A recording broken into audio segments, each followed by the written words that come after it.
Hello, everyone. My name is Aimee Castro, and I'm a PhD candidate in nursing at McGill University, supported by my Respite services team. Today, I'm sharing the preliminary results of my doctoral research for developing an app to coordinate nurse-provided respite care services for families coping with palliative stage cancer. However, before I go into the details of this research, I'd like to start by having you imagine a situation to better illustrate the motivation behind this project. Imagine that you're an only child and your mother lives alone in a city several hours away. She has a terminal cancer diagnosis and is receiving palliative care services, and she's determined to die at home. You want to be with her during these final weeks, so you decide to go live with her and work from home while caring for her. But you don't realize how exhausting 24/7 care can be when caring for someone who you love is dying. You don't realize how much work, hygiene, and comfort care takes for someone who could barely move. And you don't realize that your mother may have respiratory distress or lose consciousness, and you won't know what to do. Yet, you'll learn, but there is no one else learning with you, and you know you can't keep your promise for your mother to die at home much longer without help. One evening, after the millionth scare of the day where you wonder, is this it? You break down crying. You need a break. You need help right now. But who can you call? Who can you trust to provide this complex, last-minute care? The ultimate aim of my research is to help the thousands of families who experience similar situations every year. The purpose of this research is to develop an mHealth app prototype for coordinating flexible and trusted in-home respite care services provided by nurses to families coping with palliative stage cancer in Quebec. Cancer caregiving is one of the top 3 most labor-intensive forms of family caregiving, and symptoms often result in patients relying heavily on the skilled assistance of their family caregivers to continue living in the community. Families want in-home respite care, but they need flexible and trusted respite care providers who can provide the necessary care supports for several hours while patients and caregivers can take breaks from each other and their family dyadic roles. However, too often, respite care services are fragmented and don't have the resources to provide the flexible scheduling or clinical skill capabilities that palliative care families need. According to the literature, for families with palliative cancer care needs, nurses may be the preferred providers of respite care services. The limited research available suggests that when nurse-provided respite care services are accessible, these services are often preferred by families coping with palliative stage cancer.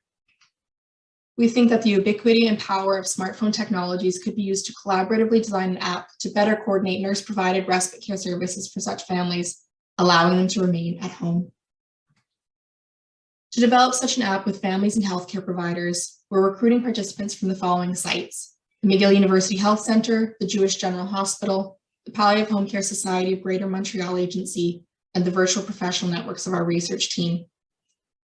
The recruited sample is being composed of adults with palliative stage cancer, their family caregivers, nurses, and key informants.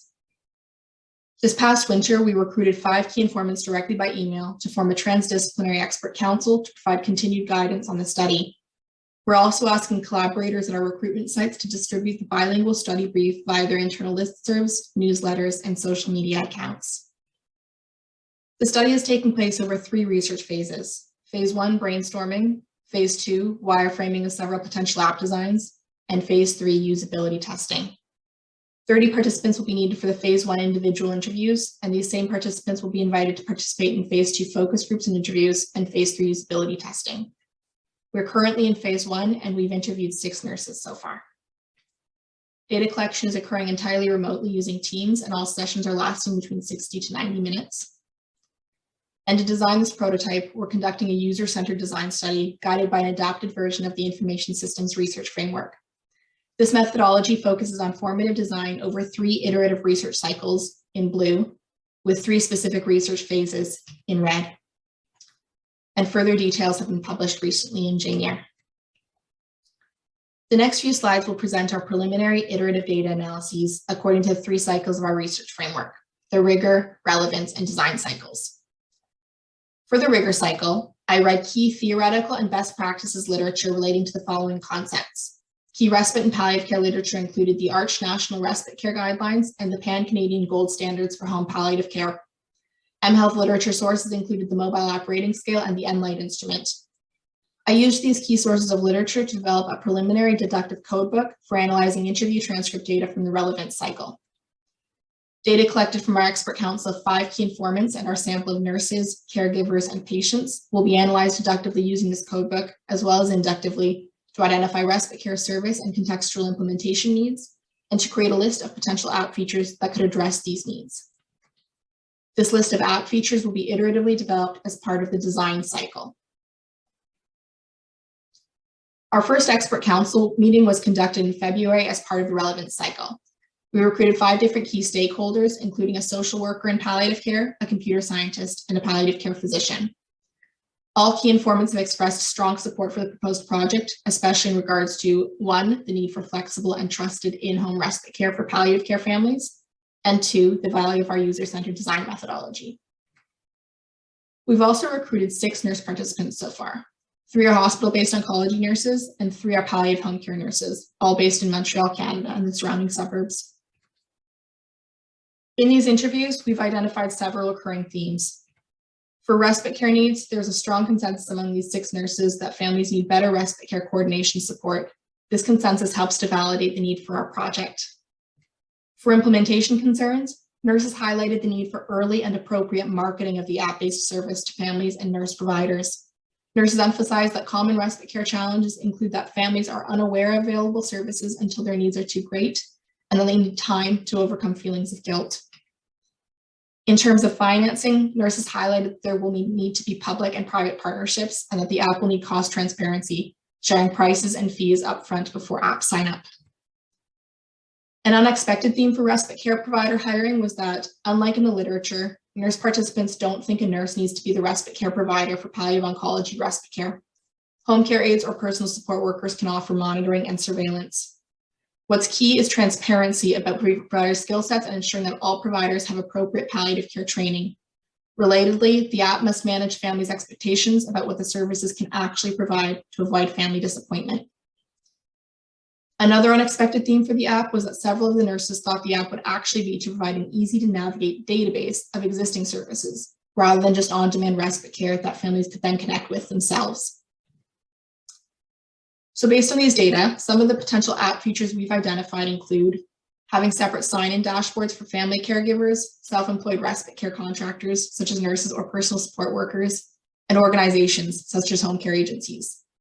Sign-up features should include the region of service, languages spoken, specific care support needs, and credentials of the respite care providers. Coordination features could include schedules showing provider availabilities, an easy-to-navigate list of other services available for respite care, and notifications sent out by hospices and day centers to families and nurses when a space becomes available. In terms of managing expectations up front with families, before even signing up, the app should list out the fees and costs for different services that can be contacted through the app. Families should also have to share whether they're prioritizing urgent respite care support versus less immediate respite care with more continuity of care. And for app security and trust, nurses suggested that fingerprint sign-in was easier than remembering passwords, and a few nurses recommended having an anonymous respite care provider rating option. Next steps for our iRespite app include finishing phase 1 brainstorming. In the fall, we'll begin phase 2 wireframing, and in the winter, we'll conduct usability testings on the wireframes.